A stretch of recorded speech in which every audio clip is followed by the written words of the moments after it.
Corona की दिल्ली में विस्फोटक स्थिति के बाद केजरीवाल ने घोषणा की है कि दिल्ली में 6 दिन का लॉकडाउन लगा दिया जाएगा और इसके बाद पिछले साल का मंजर फिर से दोहराया जाने लगा है। सड़कों पर प्रवासी मजदूर वो पूरी तरह उमड़ पड़े हैं और आनंद विहार बस अड्डा पिछले ही साल की तरह इस बार फिर भीड़ से भर गया है। कोरोना के नियमों को ताक पे रखते हुए लोग अपने बच्चों को गोद में उठाकर बसों की छतों तक पे सफर कर रहे हैं और इस सब के लिए लोग कह रहे हैं कि केजरीवाल जिम्मेदार हैं, जिन्होंने दिल्ली के अंदर कोई भी ऐसी व्यवस्था नहीं करी जो प्रवासी मजदूरों के लिए राहत भरी खबर होती। आपको बताएं, दिल्ली में पिछले दिनों से यह पूरा शमशान घाटों के दृश्य सोशल मीडिया पर वायरल हो रहे थे, जहां शमशान में लाशों को जलाने की जगह तक नहीं है, हॉस्पिटल में मरीजों के लिए बेड नहीं है और उनके लिए ऑक्सीजन की कमी है। हॉस्पिटलों में हालत यह है कि वेंटिलेटर नहीं है और केजरीवाल जी कुछ दिन पहले तक ऐप के जरिए बता रहे थे लोगों को कि दिल्ली में सब कुछ ठीक है, 5000 बेड हमारे पास खाली है, वेंटिलेटर हैं, ऑक्सीजन है। लेकिन अचानक उन्होंने टीवी पर आकर घोषणा करी कि प्रतिदिन 25,000 से ऊपर कोरोना के पेशेंट बढ़ रहे हैं, जिसके कारण अब सारे बेड फुल हो गए।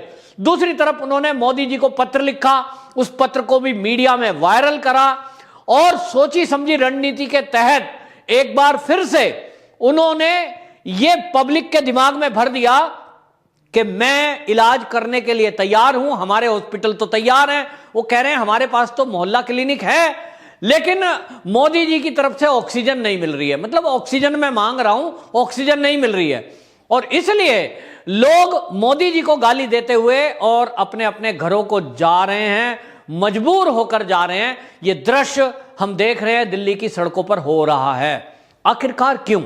क्या हर बार मोदी जी ही दोषी रहेंगे? आपको ध्यान होगा, पिछली बार जब लॉकडाउन लगा था, मोदी जी ने एक दिन के लॉकडाउन के बाद यह घोषणा कर दी कि कोरोना के बढ़ते हुए केसों को देखकर पूरे देश में इसको रोकने के लिए लॉकडाउन लगाना जरूरी है और इसलिए लॉकडाउन धीरे धीरे 15-15 दिन करके उन्होंने 1 महीने तक लगाया था। उस टाइम सारा विपक्ष मोदी जी को गाली देते हुए ये कोस रहा था और टीवी पर बैठकर लोगों को भड़का रहा था कि मोदी जी ने बिना सोचे समझे ये लॉकडाउन लगा दिया, लोग भूखे मरेंगे, लोग खाएंगे क्या। और उनके लिए मोदी जी ने फिर घर बैठे व्यवस्था करनी शुरू की, किसानों को सम्मान निधि के जरिए पैसा भेजा, मजदूरों को काम दिया, उनको राशन दिया गया, यहां तक कि दाल भी पहली बार राशन में दी गई, घर बैठे उनको राशन की किटें दी गई। राज्य सरकारों से कहा गया मोदी जी के द्वारा कि हम आपका भरपूर सहयोग करेंगे, आप प्रवासी मजदूर जो आपने अपने गांव जा रहे हैं उनको वहीं व्यवस्था करिए। और उसमें उत्तर प्रदेश के योगी आदित्यनाथ ने सबसे अच्छा काम किया था। पुलिस के जरिए लोगों को राशन पहुंचाया, दवाइयां पहुंचाई, गांव में पहुंचने वाले लोगों को क्वारंटाइन किया गया और हर जिले में कोविड सेंटर बनाए गए। जो भी प्रवासी मजदूर ट्रेन के जरिए, बसों के जरिए लाखों की संख्या में उत्तर प्रदेश में पहुंचे थे, उन सबको क्वारंटाइन किया गया, उनका इलाज किया गया और हॉस्पिटलों की व्यवस्था भी चाक चौबंद की गई, जिसके कारण उत्तर प्रदेश में कोरोना का जो भयावह रूप हो सकता था वो होने से रुका। क्योंकि अचानक में ही सही, लेकिन योगी सरकार ने युद्ध स्तर पर काम किया। अब दूसरी बात आप देखिए, दिल्ली में, दिल्ली देश की राजधानी है, एक मोटा बजट छोटे से लोगों को कंट्रोल करने के लिए मिलता है, क्योंकि जनसंख्या के हिसाब से देखेंगे तो उत्तर प्रदेश की जनसंख्या की तुलना में 10वां भाग भी दिल्ली की जनसंख्या का नहीं है। लेकिन यहां ऐसा मंजर पिछले साल देखने को आया था, वही अब रिपीट हो गया। यानी प्रवासी मजदूर ये कह रहे हैं कि हमारे लिए तो दिल्ली में कुछ है नहीं, हम दिहाड़ी मजदूरी करते थे, कहीं फैक्ट्री प्राइवेट में जाते थे, पिछले साल की जगह वो फिर से बंद हो गई।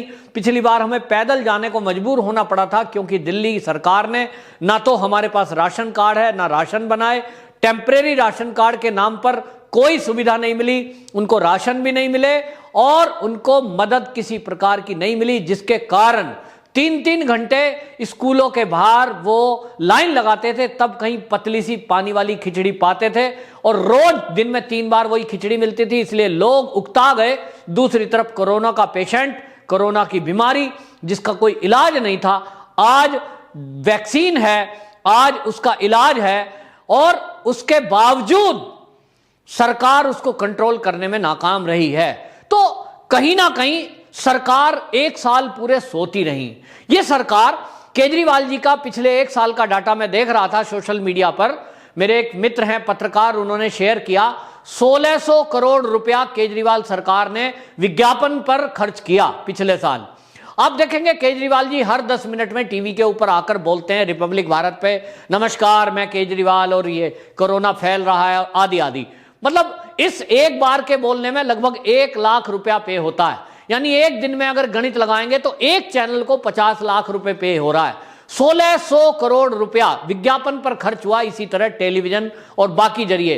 इस 1600 करोड़ रुपए में कितने सारे हॉस्पिटल बन सकते थे, अस्थायी सही।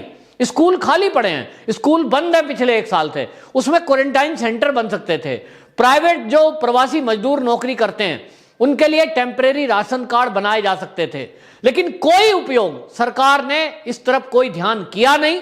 और सरकार ने केवल ध्यान दिया कि कोरोना में 2000 रुपए का चालान काट दो। उस चालान के लिए तो लोगों की भर्ती करी, लड़कों की लड़कियों की, उनको सड़कों पे खड़ा कर दिया कि आप खड़े हो जाओ और जो गाड़ियों से निकल रहा हो उसके चालान काटना है, क्योंकि एसडीएम के जरिए उससे पैसा आ रहा था, बस पैसे कमाने पे ध्यान था। लोग कोरोना में ज्यादा लोगों को वैक्सीनेशन हो जाए, कोरोना में लोगों को दिक्कत होगी दवाइयों की, उन्हें जरूरत होगी हॉस्पिटल की, मोहल्ला क्लिनिक तो बनाए, मोहल्लों में सड़कों पर बाहर वो डब्बा सा रखा हुआ है लकड़ी का बनाकर, लेकिन उसमें कोई भी एक भी कोरोना के पेशेंट का इलाज नहीं हो रहा है। क्या वो अगर क्लिनिक बनाए तो उसमें कोई इस तरह की व्यवस्था नहीं हो सकती थी कि क्वारंटाइन सेंटर बन जाते, वो कोरोना के पेशेंटों के लिए वो वेंटिलेटर लग जाते? लेकिन नहीं, उसका पैसा बर्बाद गया। आज कोरोना के टाइम में मोहल्ला क्लिनिक किसी काम के नहीं है। सरकारी अस्पतालों की स्थिति यह है कि वहां बेड खाली नहीं है। अब केजरीवाल का जब नंबर आया, लोग सवाल पूछने लगे कि लाशों का जो अंबार दिल्ली में लगा है, इस पे आप क्या कर रहे हैं? तो केजरीवाल जी कहते हैं मोदी जी को पत्र लिख रहा हूं। यही काम तो करना है मुख्यमंत्री को कि जो मुख्यमंत्री अपनी व्यवस्था करने में फेल हो जाए वो मोदी जी को लिखे। तो महाराष्ट्र के मुख्यमंत्री ने लिखा, इन्होंने भी लिख दिया, और भी कोई लिख देगा। मोदी जी को सवाल पूछ रहे हैं, मोदी जी कुछ नहीं कर रहे हैं। मोदी जी कह रहे हैं पिछले साल जब लॉकडाउन लगाया था तो मोदी जी को गालियां दी थी कि मोदी जी ने बिना सोचे समझे लॉकडाउन लगा दिया। राहुल गांधी लगातार मीडिया में आकर पूरे साल ये कहते रहे कि लॉकडाउन लगाया, इससे उद्योग धंधे बर्बाद हो गए, और इसलिए केंद्र ने यह फैसला लिया। अमित शाह जी ने बयान दिया है। एक पत्रकार ने पूछा लॉकडाउन के बारे में तो उन्होंने कहा कि हमने राज्यों को यह परमिशन दी है, उनको यह अब अधिकार दिया है कि वो अपने जिलों में जहां भी जरूरत समझें, जहां केस ज्यादा देखें, वो अपने अपने क्षेत्रों में, अपने अपने जिलों में लॉकडाउन खुद लगाने का फैसला लेंगे। केंद्र का इसमें दखल नहीं होगा। हां, केंद्र की तरफ से आपको जो मदद चाहिए, वैक्सीन देंगे, दवाई चाहिए, दवाइयां देंगे, ऑक्सीजन की कमी पड़ रही है, ऑक्सीजन देंगे, ये सारी व्यवस्था हम करेंगे। जरूरत पड़ेगी सुरक्षा बलों की मदद ली जाएगी, वो हम करेंगे, लेकिन राज्य अपने इंतजाम खुद करें। ये एक साल पहले केंद्र सरकार ने राज्यों को अधिकार देते हुए उनको सौंप दिया था, लेकिन ज्यादातर राज्य सरकार सोती रही, कुछ नहीं किया। बस लूट खसूट मचाओ, अपने नाम कमाओ, अपनी पीठ थपथपाओ, विज्ञापन पे खर्च करो। ज्यादातर राज्यों की सरकारों ने यही काम किए हैं, जिसका नतीजा देखने में आया कि महाराष्ट्र में पूरे देश के 50% से ऊपर केस हैं। महाराष्ट्र में क्या खेल चल रहा था सबको पता है, वहां उगाही चल रही थी, उसके अलावा कोई सुविधा चली नहीं। कोई उद्धव ठाकरे जी से पूछे कि आपको इतने दिन हो गए, आपने कोई क्वारंटाइन सेंटर बनाए? होटलों में बनाए और पैसे लेकर के लोगों को घर भेज दिया। बीमारियां फैलने का मौका दिया गया, पैसे कमाने का धंधा सोचा गया, पुलिस के जरिए बॉर्डर पर बिना चेकिंग कोविड की लोगों को एंट्री दी गई। ये सब चला। दिल्ली में भी यही हुआ। दिल्ली में कोई ध्यान नहीं दिया गया कि कॉलोनियों के अंदर, मार्केट के अंदर कहां क्या भीड़ कर रही है, मास्क लगा रही है कि नहीं लगा रही है, वो ठीक से कोविड-19 के नियमों का पालन कर रही है कि नहीं कर रही है। बस उनको तो सड़कों पे, चौराहों पे, गाड़ियों के अंदर झांकना था, मोबाइल फोन लेकर के क्लिक करना था। इतना ही किया हुआ था कि उनको आपको चालान काटने हैं तो रोड पे काटने हैं। यानी गाड़ी में ही कोरोना फैलता है केजरीवाल के हिसाब से। गली मोहल्लों में, दिल्ली के मार्केट में कोरोना नहीं फैलता। वो लगातार खुले थे, खुली छुट्टी थी, कोई नहीं देख रहा था। जितने भी ये एसडीएम के जरिए इनकी जो केजरीवाल की जो पुलिस है, जिसको सिविल डिफेंस कहते हैं, इसको सड़कों पे लगाया गया। किसी को कहा गया कि गाड़ी लेके जरा कॉलोनी में भी घूमो, ड्यूटी लगाओ। क्यों? क्योंकि उनको पता है वोट चाहिए।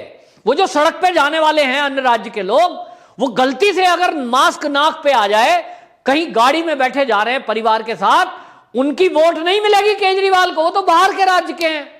तो सड़कों पे नोट कमाओ, और जो वोटर है उसको छेड़ो मत, उसको खुश रहने दो। कोरोना फैलाओ बेटा, मास्क लगाओ या मत लगाओ, मार्केट में खूब घूमो, खोमची ठेले लगाओ, कहीं कुछ भी घूमो, छुट्टी है। क्योंकि केजरीवाल जी नाम चाहते, बदनाम नहीं चाहते।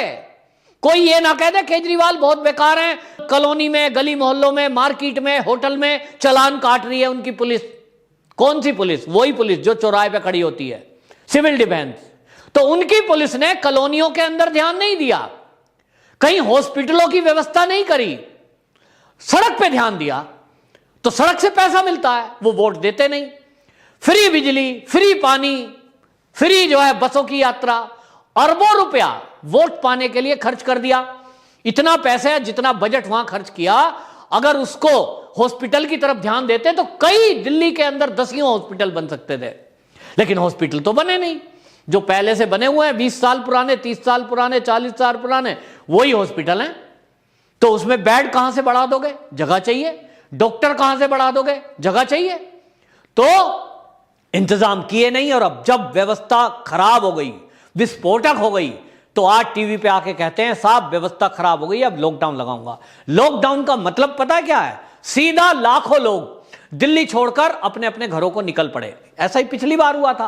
तो ये जो लोग निकल रहे हैं, ये योगी जी के लिए एक रेड अलर्ट है। आज बस अड्डे के ऊपर आनंद विहार में यह हालत है कि जितने लोग वहां जा रहे हैं उसमें कोरोना पॉजिटिव कितने हैं, क्योंकि दिल्ली का कोरोना रेट जो है वो 30% तक है। यानी उसमें से 30% लोग वो होंगे जो कोरोना पॉजिटिव होंगे। एक दूसरे से भिड़े हुए हैं, बसों में ठुस ठुस के जा रहे हैं। तो जब बसों में एक दूसरे से टच होंगे, वो खांसेंगे, पूरी बस इंफेक्टेड होगी। लाखों लोग दिल्ली में इंफेक्टेड जो हैं वो यूपी में कूच कर रहे हैं, और यूपी में जाकर वो गांव गांव में कोरोना फैलाएंगे। तो यूपी की भयावह स्थिति हो जाएगी। ये गिफ्ट केजरीवाल जी की तरफ से यूपी सरकार को दिया जा रहा है, यूपी के लोगों को दिया जा रहा है। क्या यूपी में अचानक लॉकडाउन लगा? क्या बसों में उतरती हुई भीड़ को क्वारंटाइन किया जा सकता है? वहां इंतजाम नहीं है। क्या उनको चेक किया जा सकता है? इतने लाखों लोगों को नहीं किया जा सकता। अव्यवस्था भरमार हो रही है। तो यूपी में जो लोग गांव गांव पहुंच रहे हैं, इससे भयंकर स्थिति होने वाली है। क्योंकि गांव से लगे हुए जो चिकित्सा सेंटर हैं ब्लॉक स्तर पर, वहां ऑक्सीजन, वहां वेंटिलेटर नहीं होते, और इसलिए बड़ी संख्या में अब यूपी की स्थिति भयंकर होने वाली है। वहां जो मंजर होगा उसका पूरा श्रेय दिल्ली को जाएगा, क्योंकि दिल्ली में जो कोरोना के मरीज हैं उनमें से 30% मरीज कोरोना लेकर वो बसों में और ट्रेन में यात्रा कर चुके हैं। इसी तरह महाराष्ट्र से भरी हुई ट्रेनें आ रही हैं यूपी में।